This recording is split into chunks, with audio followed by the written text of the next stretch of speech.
Guys, bali ito guys, papakita sa inyo guys yung diskarte ko guys sa mga dulo guys ng steel deck guys. Kung paano ko siya ginagawa guys sa may dulo ng steel deck. Kung paano isara yung dulo ng steel deck. Bali ito guys, yan. Yan, ganyan. Kung mapapansin nyo guys yung mga guhit, yan. 5 cm yan guys. Yan. Kinat ko siya guys. Yan. Tapos yung makikita nyo may ano rin yan, may cut din siya ganyan yan guys. Para hindi mahirap baluktutin. Yan. Ganyan ako guys magsarado ng dulo ng steel deck. Yan. Ito yung mga pinagkatan yan guys. Bali mo ganyan magiging itsura. Tingnan nyo guys. Yan. Ganito yan. Yan. Yan. Ganyan yan guys. Bali ito guys. Gaganin nyo lang guys. Yan.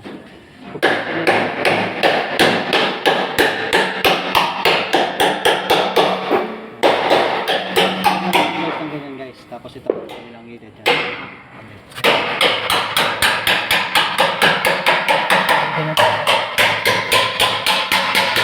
Ganyan natin ginagawa yung dulo ng ano, ng steel deck.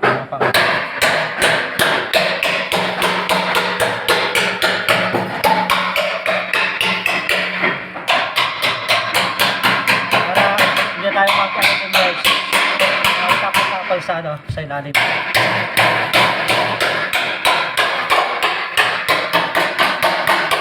Ginagawa.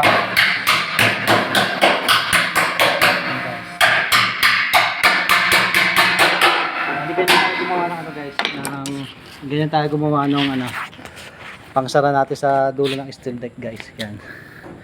Yan, bali ganyan siya guys. Yan. Kinat ko siya guys. Yan. Kasi ano ko. Yan. Tapos kung mapapansin nyo guys, may butas. Inano ko kasi yan para hindi siya mahirap tupin. Pagka hindi nyo kinat yan guys, mahirapan kayo tupin yan siya. Yan guys. Yan yung mga paglalim natin guys. Ganyan ang itsura. Yan guys. Yan guys. Kung nagustuhan nyo guys, pa-comment naman guys kung paano kayo guys maggawa ng ganito guys. Yan. Para nyo, may bago tayong ano guys. Yan.